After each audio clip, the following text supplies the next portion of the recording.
Did I just read the tech sales and marketing edition? This is going to be a blast. This isn't just a podcast to have a conversation. This is a podcast to affect change. It's kind of our outlet for therapy, to just let it rip.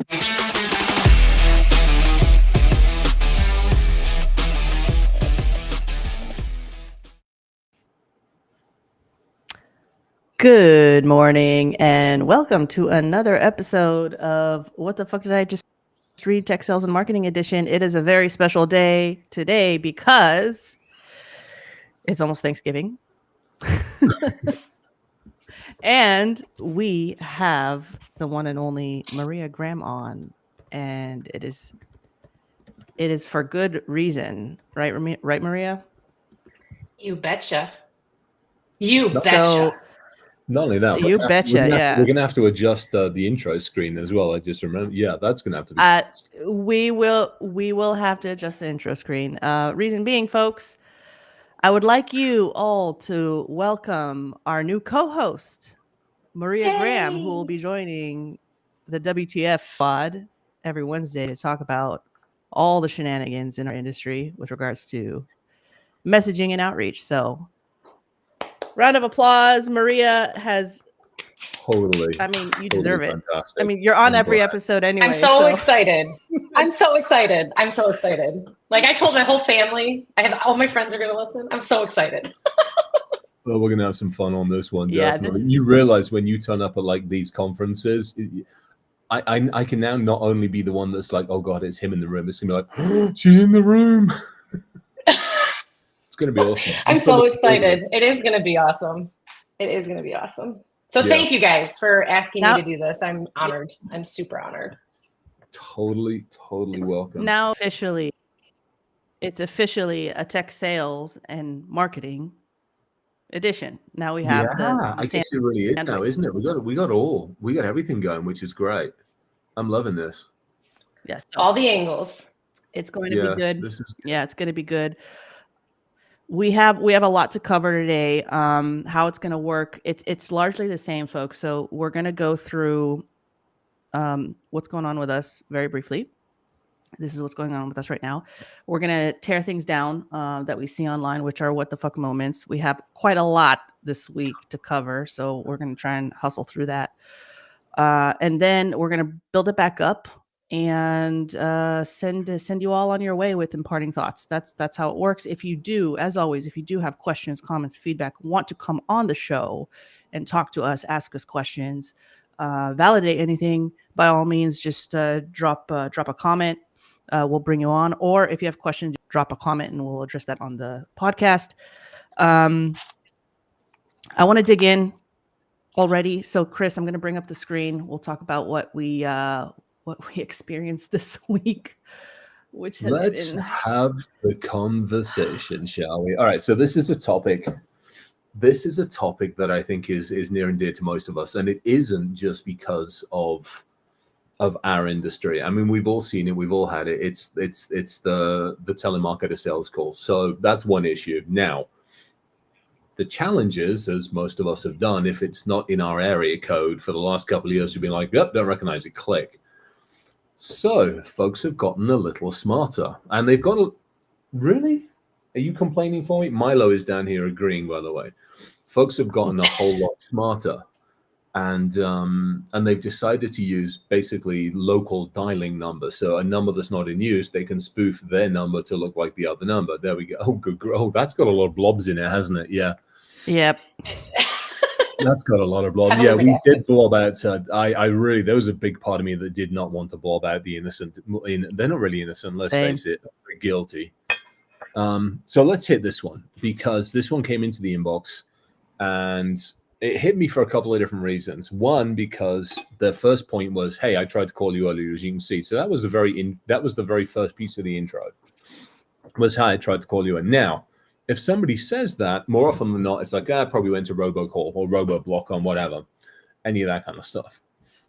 And so I'm like, all right, I'll double check on this one. And so I looked them up, and they on their profile, they're Austin, Texas. And I'm like, all right, I don't see a call from Austin, Texas. I do see a couple of calls missed from Denver, Colorado, and I think it was like Longmont or somewhere like that. Basically, this general neck of the woods.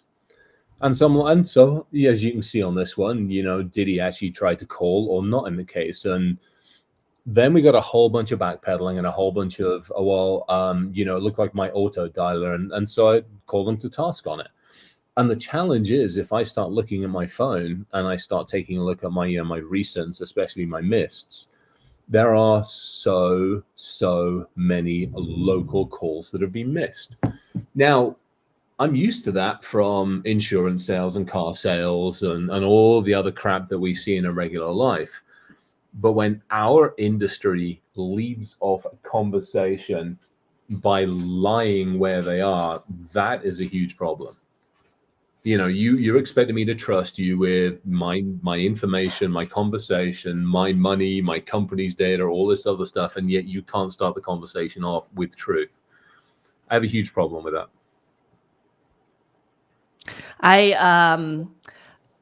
This reminds me of some previous days that I don't want to remember anymore because I unfortunately had to deal with this. Let's just say that much internally. Well, I mean, I had to mitigate a lot of this internally. Yeah, I'd seen it, we know from companies coming from in from out of country. I can kind of understand to some degree-ish. But I think the other one, because there was actually a comment that was posted on the LinkedIn post that I put out there, and I don't see the comment. I think the individual took the comment down, which is actually a shame, because in some ways I understand where they were coming from. And so for everybody that's listening, the comment was from somebody in the sales side of the world who was like, hey, I do that. I have 10 numbers that mask my personal number. And for me, it's like, well, first and foremost, why the heck are you using your personal telephone number that's your family number for work? Let's start with the easy one, especially if you're doing outbound sales calls. Second, the company should either be providing you with a phone or giving you the ability to actually use some kind of a Google phone, auto phone, something along those lines. And it still goes back to the whole, don't do that local crap. Don't do it, because like a lot of us, we have other things going on. The bike's out of the repair shop. I can't remember the damn telephone number for that. The healthcare facility, the doctor's office, Walgreens. And for those folks that have got kids, it's like, okay, I need to know where the kids are. Is there a problem? Is there an issue?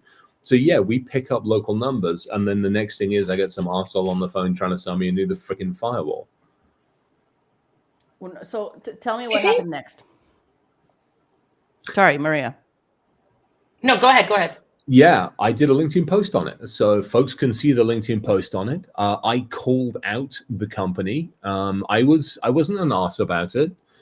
I think I was actually relatively civilized about the whole thing. I'm actually going to go back and just review it. But I called out the company, and my says he trying to get hold of his LinkedIn. And what ended up happening is one of their senior folks got hold of me. No, not really from the leadership side of it, but one of their folks got hold of me behind the scenes on a direct message and said, yeah, ever so sorry, that was us. Then I come to find out that this isn't even a real freaking human being. This is just the what the heck do you call it? The lead gen companies that do the aliases, the fake profiles. There we go. Alias. Thank you. As an alias for the lead gen company that they use. So it wasn't even a real freaking person. So first and foremost, that violates LinkedIn's terms and conditions.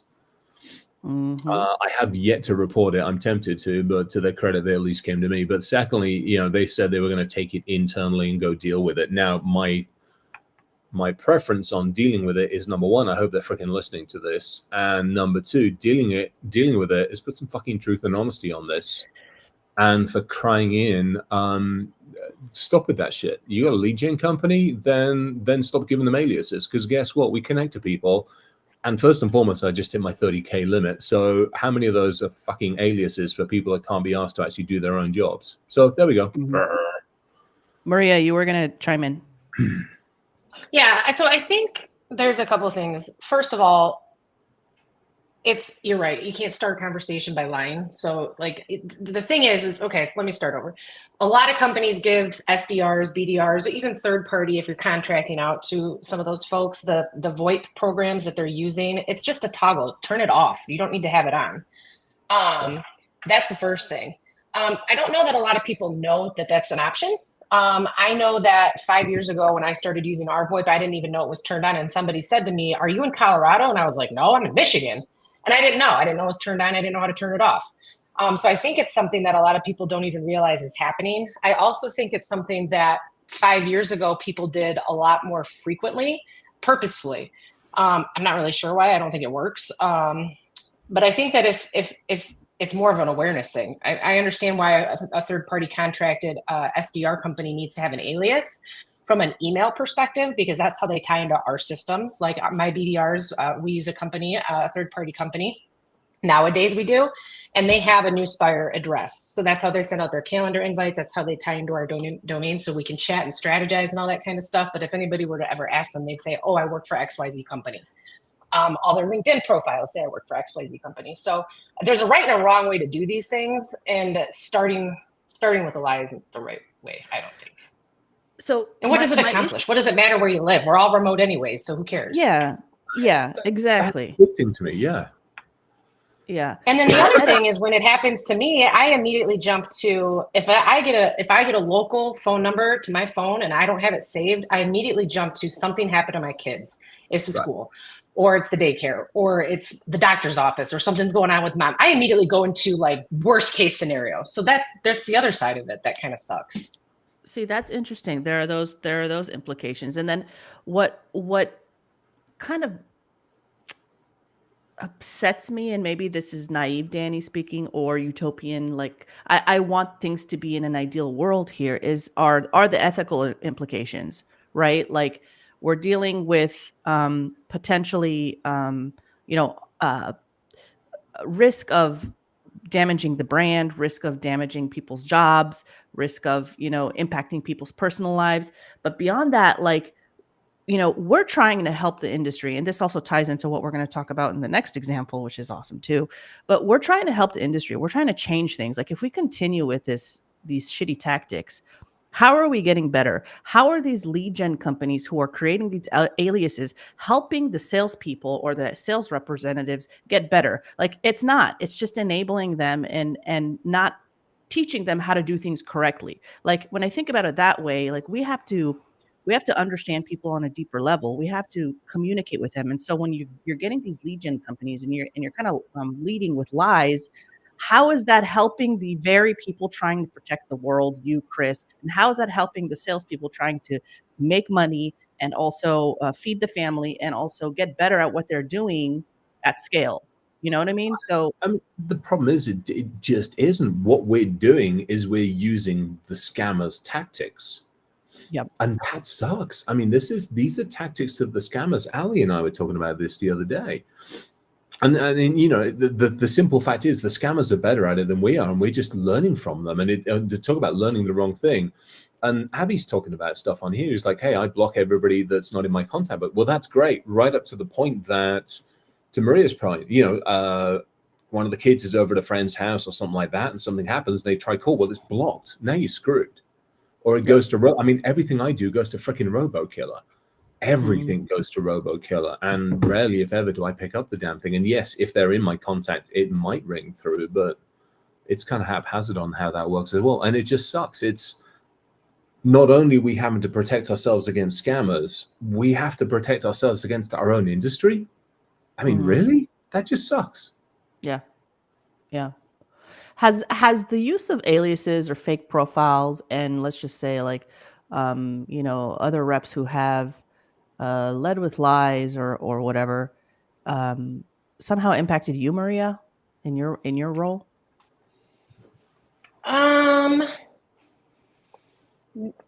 No, not me specifically, but I think we have a gentleman here that does a really good job of training the third party that we use.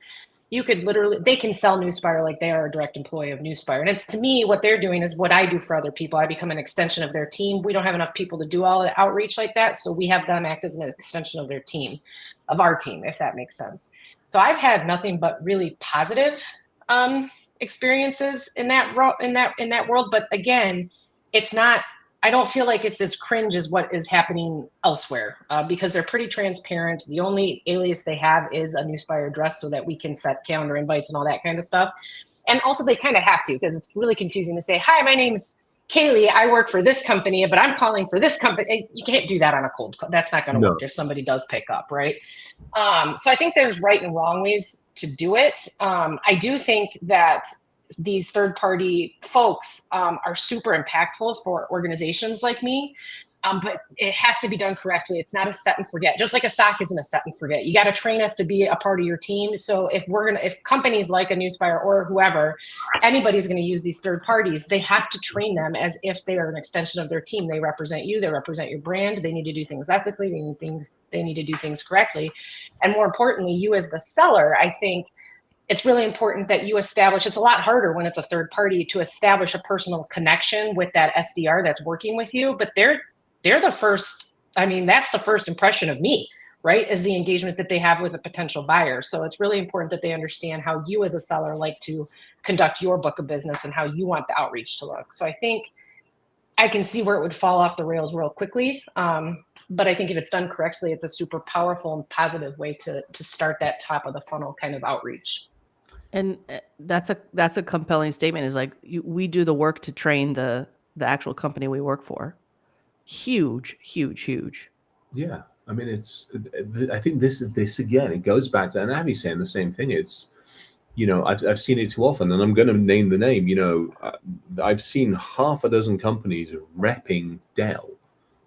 Like, hey, and you're like, they're not actually Dell. There's some other freaking subsidiary, affiliate marketing, whatever the heck it is, but they're repping them. And at that point, now you're pissing me off. And I wasn't keen on them in the first place, but now I'm annoyed as all hell with Dell because whatever reason they've given my information, or my information has been handed off to half a dozen other sodding companies that are basically now spread it out all over the freaking place. It's ridiculous. So, you're pissing off the CISO, you're ruining the company's reputation, and you're putting all these other BDRs who are just dialing for dollars in the firing line. It doesn't bloody work. Yeah. So let's build it back up. To your point, the person working for this company reached out and said, we apologize. You called us out on our bullshit. I think that's a good approach, first and foremost. Totally. Acknowledge that you fucked up. What would be, it's a broad question because, well, okay, let's bring it back up. All right, let's bring it back. So are you going to say basically what would be the better way? What would be remediation? Yeah. So for me, first and foremost, remediation, and especially if they're bloody listening, and you know who you are. If they're listening, here's what I would want to see from remediation. I'd want to see an action plan. Hey, we're getting back to you. We're not going to do it this way. We've changed our tactics. Hey, we've actually listened to the freaking episodes with you, Danny, and Maria, and this is what we're going to do go forward. So I'd like to see an action plan. Plus, P.S., that alias goes away before I get half a dozen people together and we all flip and report it and the company to LinkedIn for violating the terms and conditions. We'll start with the easy one. Long term, though, and it's exactly what Maria said. People are going to put time in. If you're going to outsource, great, have at it. But then those people are now representing you. This is kind of like we teach our kids. As a kid, it was drilled into me that I am representing the family name. I am representing my parents. I am representing my grandparents and all this, and act accordingly. And so I think it's the same thing as, I would expect the representatives of an organization to uphold whatever there's been hopefully drilled into them, rather than they've just been handed a list and said, go for it for, 10 cents a call or whatever. Yeah. All right. I want to move on to the next example. The next example is spicy. That's a jab on my part. Clark is probably laughing behind the scenes. I'm going to bring on Clark. Clark is a good friend of mine. He has a fun story to share that actually, indirectly impacts me and you, Chris, because we were tagged in some of the conversations going on LinkedIn last week. Let me just stop sharing because I do want to bring Clark in and say, hey, Clark, welcome. Yo, what's up, everyone?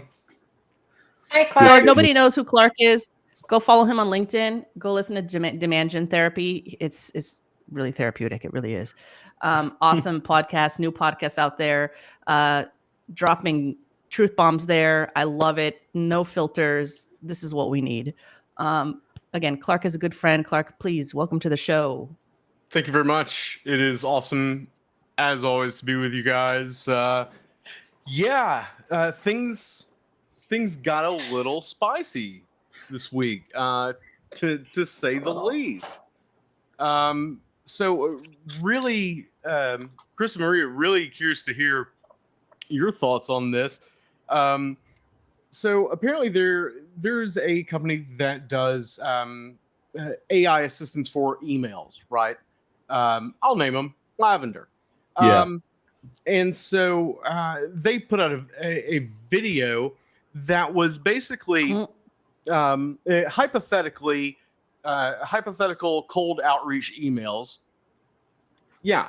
Right here. Yeah, hypothetical cold outreach emails. And what they were doing is it was like a part of their content series where two folks from their team try to guess which other people on the team wrote the emails, right? And so what you're looking at is one that was shared in a clip that was separate from like the video as a whole. So the clip only showed this one. The subject, CFO data breach. I hired a hacker from Fiverr to infiltrate your CFO's email inbox. His password was password12345! Feel free to confirm. 1Password allows team members to use complex passwords without memorizing them, eliminating emails like this one. P.S. Shall we target your CTO next? And that triggered a lot. I remember seeing this. Oh my god! I was over in the. I think I was over in so the angry. Middle East, or I think I was over in the Middle East. I don't know. You were. I don't know if it was somebody sent it to me or I saw on a post or whatever, but I saw this and I almost threw the fucking laptop through the window. I'm like, if I ever saw shit like that, I mean, it would literally be. I think was this the one I said, a squad of B-52s? Yep. Yep. That was. Yes. Oh, I was fucking hot on this one. Yeah, dear Lavender, if you're listening, I'll take a name and address. I got a whole bunch of JDAMs with your fucking names on it. This is bullshit. But you see, Chris, this was not for you. No, I know. This was for 1Password. And Clark, tell us why. Sorry, kind of broke up there for a second. Let me get some volume. What was that? So this was not geared toward any security buyer, right? This was for 1Password, essentially, as an account, right? Right. So the sneaky play here, after doing some investigative work, I realized that 1Password was not on their logos. There was nothing on their website that indicated that 1Password was a client. So this was their way of their cheeky way of kind of getting their attention. And all the other ones, if you go to their platform and see, well, actually you can't see it anymore because it's since been deleted. The long form video, they were all doing like 1Password stuff. And this just happened to be the one that I guess because this was the spiciest, this is the one they shared in a clip to kind of promote that series or whatever. Few people got tagged in it, myself included, and it kind of exploded because it was very obvious that they were trying to get 1Password's attention. They tagged them in all that. Hey, we've got a cold outreach email for you. I don't think that's going to go the way they think it is. No, I think that's gonna be a lawyer conversation at that point, to be perfectly honest. And hell, if something like this hit my inbox on this one from either this bunch of Muppets or 1Password, it would be another call to a lawyer, to be honest. I mean, this kind of, well, first and foremost, I'm going to take exception to the fact they're blaming hackers. We'll start with the easy one. Hey, hacker. So you're trying to sell to a community of hackers and you're blaming hackers. We'll start with that one. Secondly, you are now basically threatening my company. So we're talking extortion conversations at this point in time. So I have, sorry, Maria, go ahead. I was just gonna say, and if I'm 1Password, I'm upset that my brand is being associated with this type of outreach. Like I would be like, because this is very. I mean, you get this into the wrong person that doesn't understand what they're reading, you're going to have them panicking. And so, like, why would you want to start why would 1Password ever want to start an email sequence that causes somebody to potentially somewhat panic for a second before they realize it's a cold email? Right. Or a joke. That's not what I mean, I like 1Password. Yeah, or a joke. I mean, that's not what that company's brand represents even in the slightest. So like, I just don't understand. I don't understand what they thought they were going to achieve with this. I don't get it. There was no time thought, and effort on the video and everything. There was no thought behind this. The thought was we're going to get a lot of clicks and engagement because this is spicy. If you take a look at the actual series, it's just an entertainment channel. There's absolutely no value to the actual crap that's going up on that series. And really, I'm all about giving props to people for doing creative media, but this is doing a disservice, in my opinion, to the industry. But I want to go through the story because there's a lot more spicy we got to talk about this other one as well that's sitting in my text messages from you. Clark, tell me what happened next after this.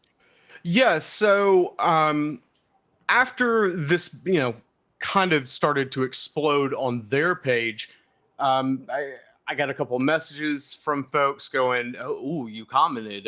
Who all's going to be brought into that? Yada yada yada." And I believe someone initially tagged Danny. I got brought in, and then the pack descended basically.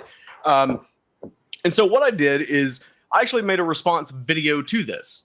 And it was unscripted. I kind of rambled a little bit. It was 10 minutes long explaining why this is a horrific idea.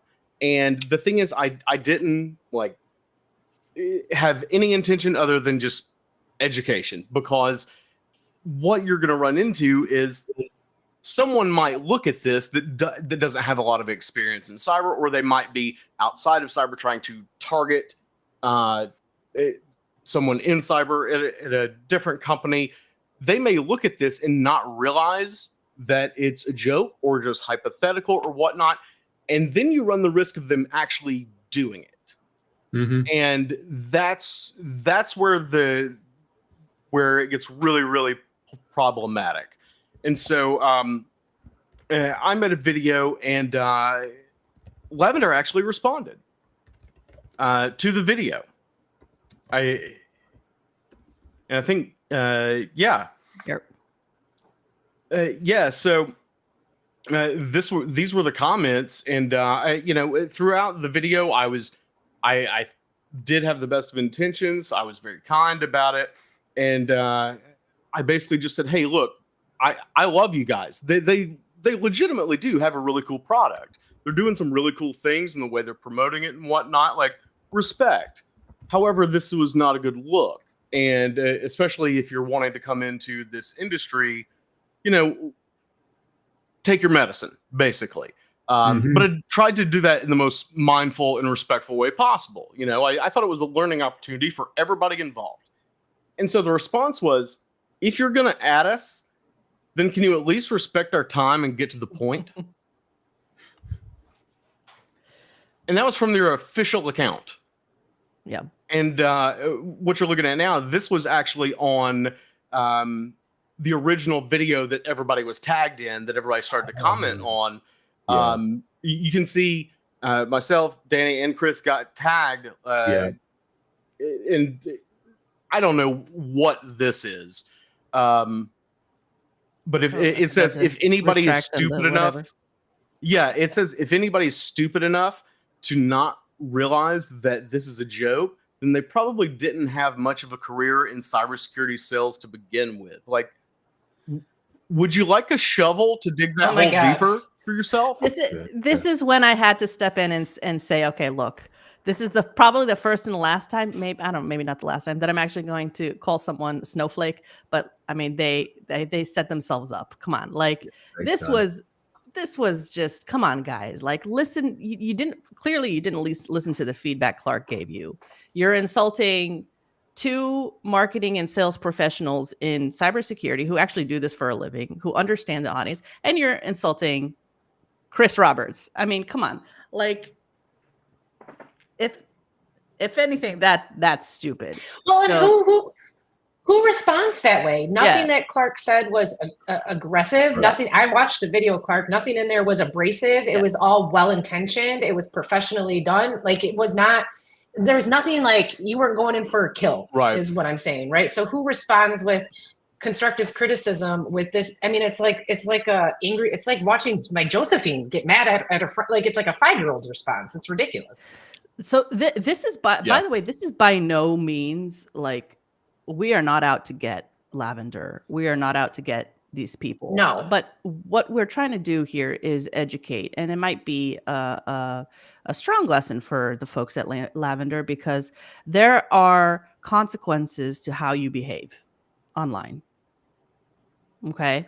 And especially when you're working with people, again, who are trying to make an impact and affect change in the industry, because it's so broken. What pissed me off here in this whole situation is that this company has some clout. This company has some pull. They have reach. They have about 47,000 followers. Yeah. They claim to be, the people love Lavender. But when you behave like this, right? And you put out messages like this, you run the risk of, again, to your point, Maria and Clark, teaching people doing things the wrong way, which makes our job so much harder. It's counterproductive to what we're trying to achieve in the industry. So when we come at you and we say, look, like, change it up, it's for good reason.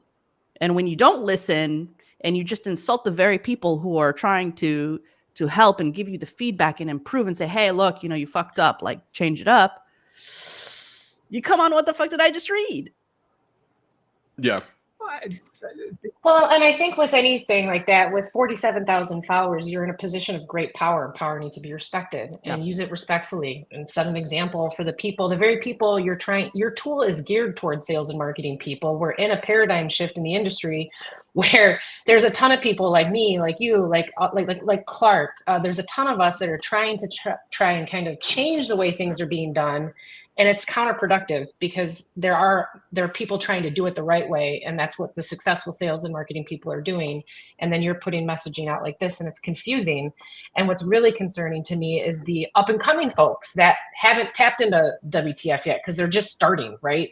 WTF doesn't have 47,000 followers yet.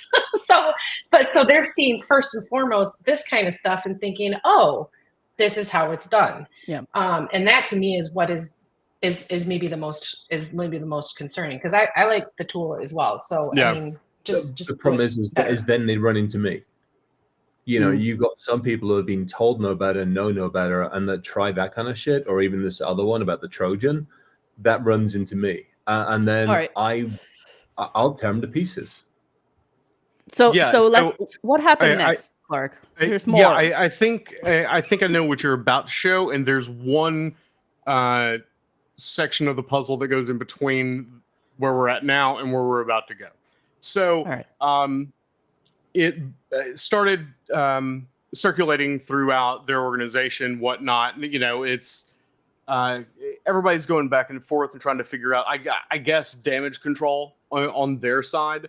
And so I had, I didn't have, one of the co-founders reached out to me. I'll give some credit here. It said, hey, saw your video. Apologies for my team's comment on it. I have no idea why that would ever be an acceptable comment. The tone of it doesn't reflect who we are as an org. I've deleted it. Your criticism is fair and a responsibility we don't take lightly. Happy to chat more, and I'm sorry. So, okay, promising, right? Sure, maybe there was somebody went rogue. Maybe 7 people went rogue. Who knows? But yeah, that leads us to today, after I'm thinking, okay, maybe it's somewhat resolved. Maybe we can just let this die down. And then I wake up this morning to I don't even know why I redacted here at this point, but yeah. Right. So this was posted on the personal account of one of the individuals that originally commented on like my video and basically everything else out there. This was a post this morning. Yeah, this was the one from this morning. I'm pretty sure, by the way, I'm pretty sure this person is in charge of the social account, if I'm not mistaken. So hang on, this is on their LinkedIn, or this is on the personal LinkedIn. Right. That's on this individual's that was doing the posting on the corporate account, the company account. This is their personal account. Selling a cybersecurity product or service, CISOs are notorious for their lightheartedness and edgy sense of humor, meaning this icebreaker of a cold email is almost guaranteed to book your next qualified opportunity. Let's see what it says. Hey, Clark, not having protection can lead to a lifetime of regret, just like your father. But while Trojans may have helped prevent your parents' mistake, they'll only make your company's cybersecurity headaches worse. That's why I wanted to reach out and see if you'd be interested in a demo of our enterprise anti-malware solution. Let me know. Will. P.S. Does this technically make you a son of a breach? Ha! So I got called out this morning by this individual just taunting me. Didn't tag me. He just happened to come up in my suggested feed. So thanks, LinkedIn algo. Yeah. I mean, when I saw this, Clark, it set me off. But like we some of us talked about this behind the scenes. We can't be triggered by this buffoonery. Right. I mean, it's just. Did anything happen afterwards? I don't know. I wonder what will happen. Let's just say that much. This is just let's just say again, there are consequences for things that you write online. I can confirm that this internally for them has gone all the way to the very top, and that some sort of adjustment will be made. I'm not sure what, but that's what I have been assured. So we'll see what happens. So I think the lesson here for folks is don't do this. Yep. Second is Second is I'm gonna kick it to Chris and Maria for some commentary, but I will say, and we'll dig into this a little bit deeper, is and we talked about this before we hit live, is there's a fine line between what's a joke and what's not, and experimenting with jokes and not, and when you should be using those jokes. And so Maria, what is, like, how does this all make you feel? Chris, how does this all make you feel? Maria, you can go first. It's awful. It's awful. It's so awful. So this is meant to be a cold. I'm a very foul mouth seller. So I make jokes. I cuss. I'm not very professional in the approach that I take. But there's a time and a place for that kind of stuff, I feel like. So to me, first of all, the content in that, you could really trigger somebody with that type of content. And I just think it's super unprofessional. And if you read in the post, there's a comment further down where the person that posted it said, just be happy I cut out the paragraph about 3-way backdoor penetration testing. Like, that's not funny. That's not a joke. And also, largely, by and large, if you're selling into cybersecurity, that is not the type of persona. Anybody that would laugh at that, 99% of my buyers, that would not think that is funny. Right. Like, that's the wrong. You got the wrong crowd. You got the wrong crowd, right? Tone deaf. They're here to.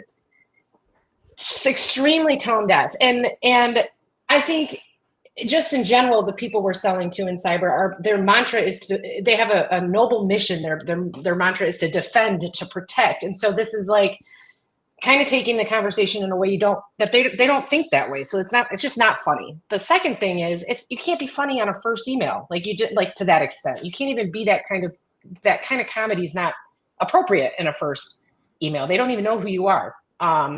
there's a time and a place for kind of banter and wit and that kind of thing. And I just don't agree with it being in that very first communication if it's going to be as controversial as that was, if that makes sense. And then the second thing is, to my point of, and when you read the post, there's a ton of young and just breaking into the industry salespeople that are loving it and liking it and saying, this is really funny, this is brilliant. But and that makes me very upset, because there's not one person on here that actually buys cybersecurity that's like, wow, this is great. So like none of them are in a security. Generation of people that are trying to. Yes, and so it's just very upsetting. And I don't know why. I know you can post things and I'm allowed to be on this because it's my own personal opinion, all that kind of stuff, but he's promoting his company and his tool with that kind of humor. And I just kind of think it's a little untasteful. Chris. I was totally okay until the post this morning. I was like, look, if you're inexperienced, you don't know the space, you're trying to be cool, you want to be one of the cool SaaS bros, whatever, do your thing. It just, but that's exactly what that's what I said to Chris this morning, Clark. I said it comes off like super tone deaf. It's like he's a frat boy, macho man guy But that he is. largely they don't get along well with her. That's with like, adults? What are you doing? That's right. not, I don't, Yeah. Yeah, I was okay until this morning when when he's basically saying the things about my family and whatnot. Like that's absurd. That's just, yeah. Anyway, Chris. Yeah, I'm glad I didn't see this one. I mean, I saw it because obviously Danny shot it over to me, or to Maria and I, and then got the text based out of this one as well. I mean, congratulations. We have reached a new low. Well done, Lavender. Congratulations. Just well done. I mean, the moment you think it can't get any worse, and the moment you think that maybe you are turning some of the tide and that we're actually making a difference, this hits. And it's to say it's tone deaf doesn't even come close. First and foremost, this is probably going to go out to goodness. If they were going to send this out, it would go out to goodness knows how many people. I mean, back to there, oh, it's a joke and it wasn't meant to be released. Well, we'll just call it what it is. It's whitewashed bullshit. Secondly, anything you put up on the internet kind of stays on the internet. Hacker that you blamed in your last one, by the way, we can find anything. And third one, given the fact, ironically, that I was told by my father that I was actually a mistake, it kind of hits the wrong way for more reasons than I could probably ever want to explain to anybody that I'd want to be giving time to this on. So I appreciate you saying that, Chris. Really do. And that's all I'll say. Yeah, it beggars belief. It really does. And back to what Maria was saying on the commentary we had behind the scenes on this one. It's frat boy mentality without any sense of responsibility. There are very few people whose kind of throats I would wish to tear out, and every now and again you run across a new one, and I guess there's somebody else just got added to the list to some degree. It's just, not good. Now, unfortunately, this type of behavior is quite prevalent in the security industry. Yeah. And we're trying to stamp it out. We're trying to stamp it out, between, I mean, good God's alive. I mean, you've only got to look at what happened to a number of the conference series. You've only got to look at what's happened to a number of folks who basically open their mouth before engaging their brain. You've only got to look at what happens to our entire fucking industry as a whole. We want more equality in this industry, and that's race, color, creed, orientation, limb count, the whole fucking lot. So there are so many people trying to do that, and this shit comes out and then just kicks us back into the fucking Stone Age. I actually kind of highlight that in not only the video, but the this week's Demand Gen Therapy newsletter was about this debacle, and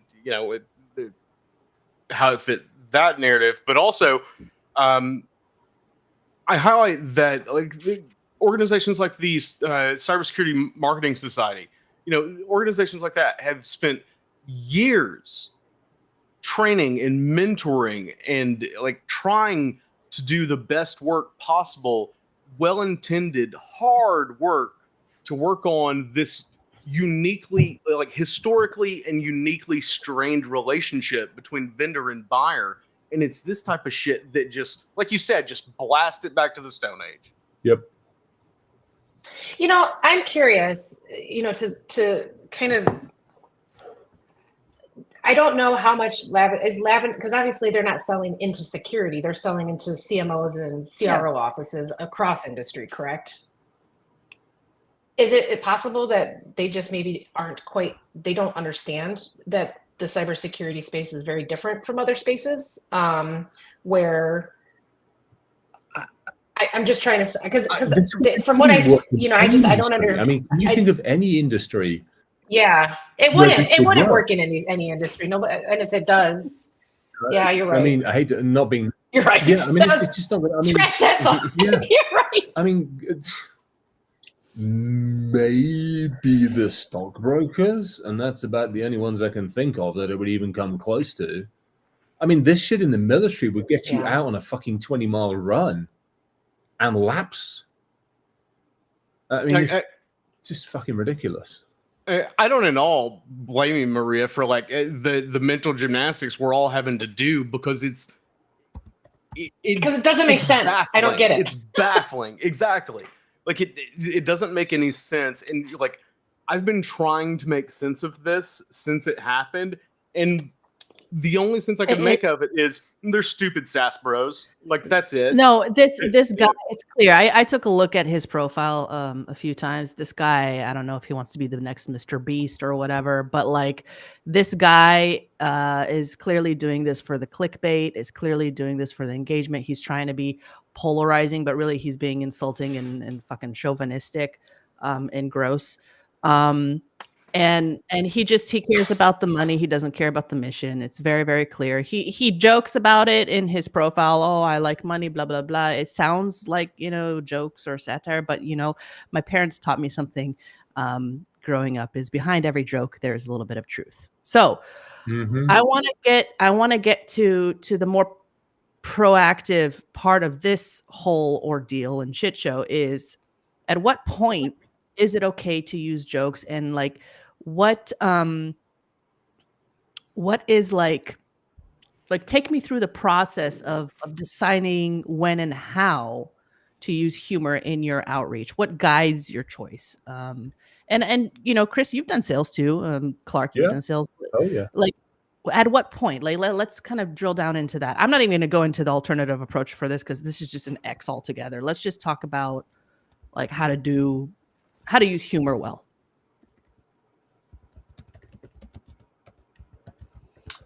I can start. Yeah. I think it varies by individual person doing the outreach, but just like in real life, I tend to not crack a joke with somebody I've never met the first thing that comes out of my mouth. Like, I don't go up to a parent at the soccer field and make some crazy joke, because I don't even know this person. I don't know if they're going to think it's funny. I don't know if they're funny in general. Like, it's just, I think it's best to wait till you've had at least one engagement with the person. It can be a digital engagement, it can be a virtual engagement, it can be a conference call, it can be a handshake at a conference, but now you kind of have an idea of what the person's vibes are like, and you know how to fit humor in accordingly, just like you would in real, like, it's just like real, it's the same as real life. Like, do you crack a joke the first time you talk to somebody? No. Like, you say something, hi, my name is Maria, I do this, or whatever. And then I think the type of humor you use, you got to be careful with that too. You need to be genuine with the humor you're using. And I think the other thing is, if you can't be genuine in you with the humor you're using, don't use it, because you're being fake. So to me, it's more like post you've gotten a conversation in place, because otherwise you don't know, you just don't know how it's going to be received. That's my opinion. I think it all depends on where in that relationship you're at with that individual. If we're talking about like cold outreach, like carpet bombing, like running sequences through automations, like, nope, don't do it. Especially if you're going into a new space or whatever. General rule of thumb for me is, do not speak about anything about their particular industry that you're not confident that you are like 100% a vetted expert on. Like, don't claim to know anything that you don't joke about things. And I mean, this obviously is a prime example of how that goes horrifically wrong.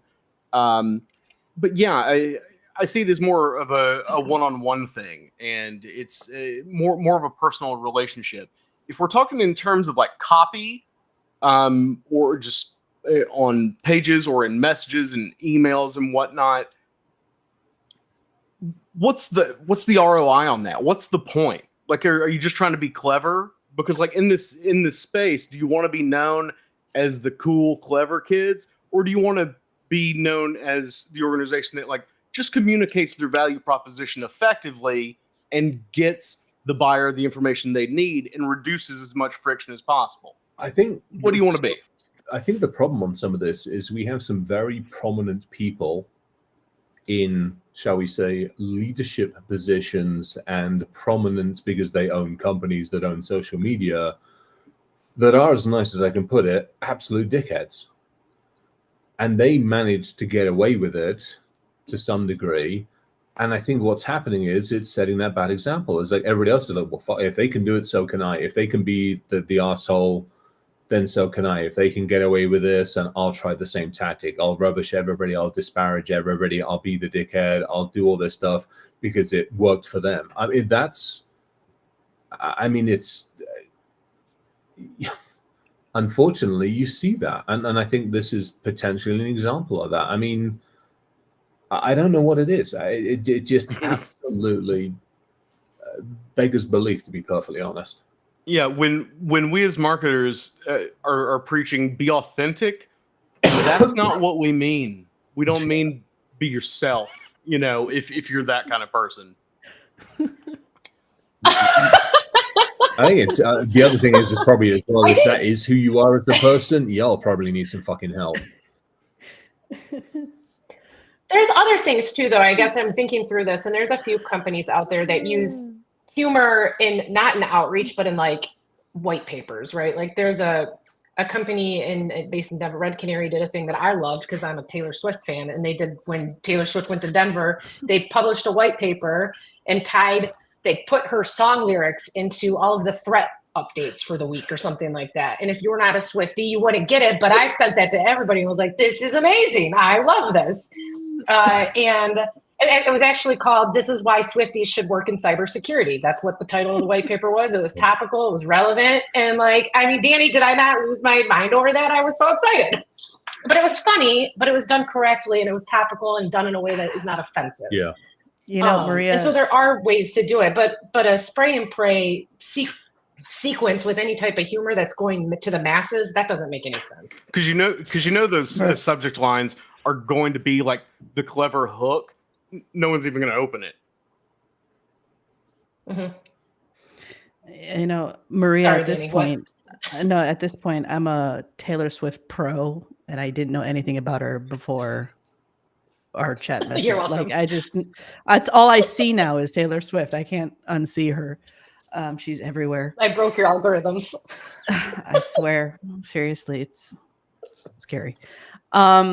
We have 7 minutes left. Clark, thank you for coming on. Where can we find you? Drop your links to DGT in the comments here.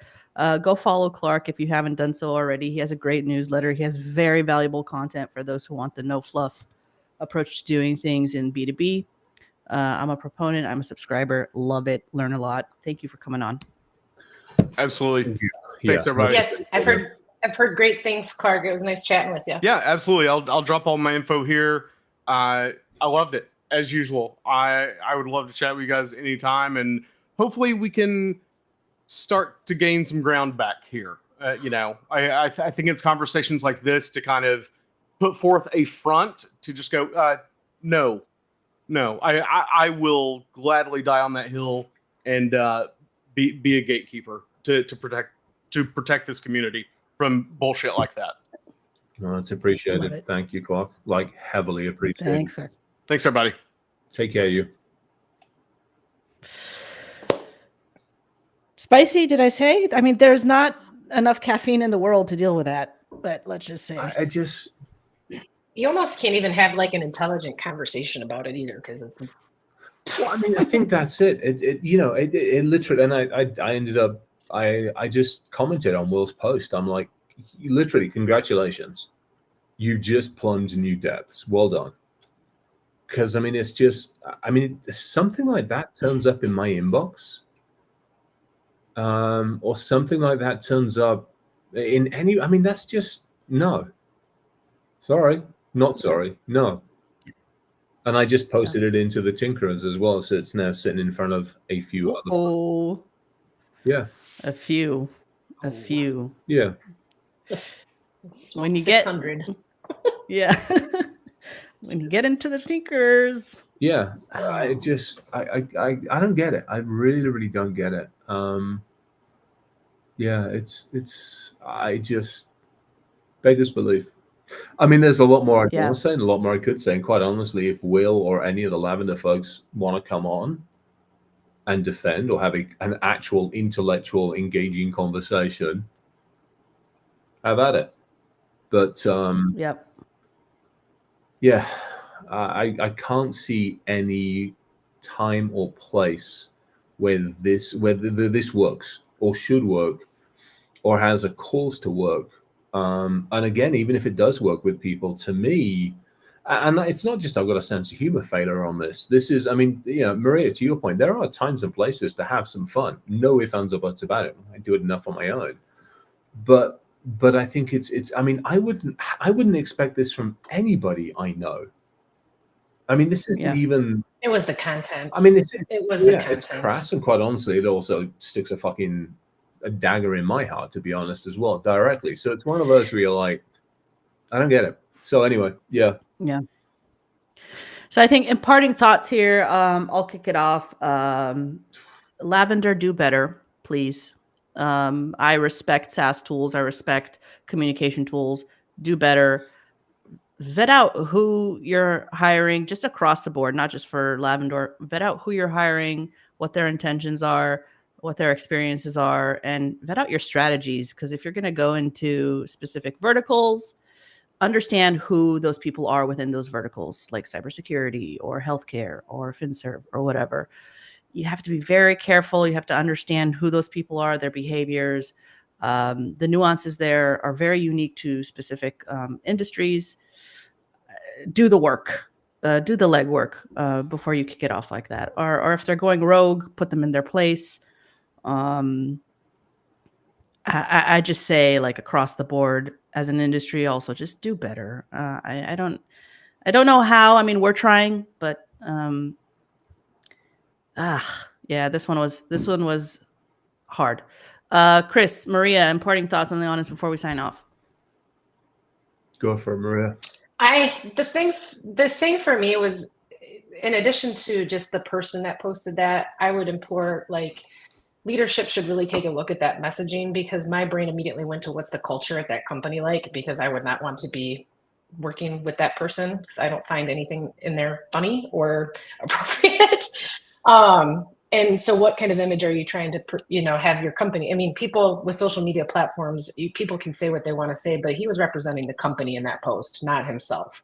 And so, that really ties back to what your culture looks like. And so you might want to think long and hard about that is the other thing I would say. Yeah, I think I'm going to echo the same thing. I mean, even I'll go a little bit further. I mean, my posts are my personal posts, but I still represent the organizations I'm for, whether at Boom, whether I'm hanging out with Sylvana's crew or any of the other folks that I hang out with and do work with. I mean, I still, I was out, in the Middle East. And to me at that point, I have black hats. I screw up. It isn't just Chris Roberts. It's now a stain on black hat or wherever the heck I am. So there's a level of responsibility, and I think we all carry and we all should have with us, whether we like it or not. And especially in today's world, the whole idea of actually engaging brain before opening mouth seems to be lost on some people. And I'll leave it at that. I love it. This has been a great episode today. Definitely spicy. This is what I call a spicy episode. Anyway, I want to thank all of you for joining today, for engaging. I want to thank Clark, Maria, our new co-host again. I'm loving this. Folks, look out for some new branding coming up. We have some It's good so stuff. good. It's so good. Awesome. I'm so now. Can we have it now? How about now? Can we have it now? How about now? I don't want to ruin the surprise. I don't want to ruin the surprise. We'll share this next week. We got to work on a new trailer. We're gonna have stickers coming up. We might even have to create swag with how good this new cover it's so good. It is good. Yeah. And by the way, this cover image is basically feedback from our audience, which is awesome. I mean, we didn't have to think too hard. So there. Thank you everybody for coming on. We are back next week, same time, same place. Stay on the lookout for an invite there. This is the out.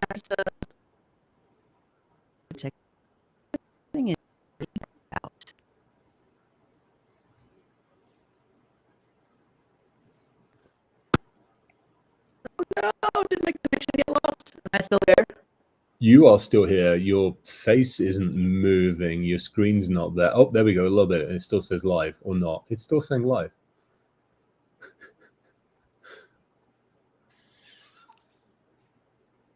Danny. Well, this is a new one. This is a new one. Well done, Maria. Well done, Maria. First time on.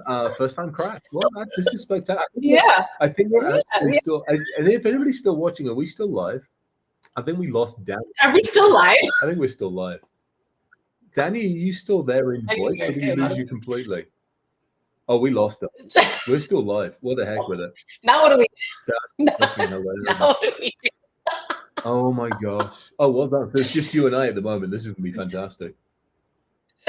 Oh, that's hilarious. Absolutely hilarious. That is funny. I feel bad. I don't know how to turn it off. Oh, you and I both. I've given. Yeah, we're still live. That's awesome. All right. What else? Yeah, we're still live. Hi, guys. What else do we want to talk about? Encore. Oh, I know what we're going to talk about. I know what we need to talk about. Football this weekend. Okay. Football this weekend. All right. Tomorrow. Go Lions. No. I mean, yes, unfortunately. I mean, I want to say go Packers. There's Brett. The last time they played this season, I was at dinner with you talking lots of smack. It didn't end well either. Then look, see, I got the man's helmet, the proper man's helmet. Brett, nice, my man. I mean, but he's gone a little. You gotta wear your bibs to. You're gonna wear your bibs. I can't wear my bibs. They don't fit. I mean, they look like a set of baggy things tied somewhere in the middle of them. I mean, and secondly, I have no clue. I think I actually got rid of them because, I mean, nothing bloody fits anymore. So, yeah, no, it's fun. I have no, so tomorrow's going to be, no, hang on. It is tomorrow. It's not Saturday. It is tomorrow. Thanks. There she is. Danny! That's what happens when internet is literally at the end. All right, we're still live. That's hilarious. Oh, my God. That's hilarious. Daniel Moses said Seahawks. I don't know if I can go with the Seahawks. I think my daughter actually supports them. No. I think she's a Seahawks fan. I don't know if she still is. I know she was. Not sure if she still is. All right. We should probably disappear because I'm like 4 minutes late for a meeting. All right, everybody. Thanks again. Now I gotta go peel potatoes. Now we're out. Yeah, I'm gonna go. All right. Catch up. Take care, everybody. Right. Happy Thanksgiving, everyone. Yeah. Bye, guys. Take care. Happy Thanksgiving. Ciao.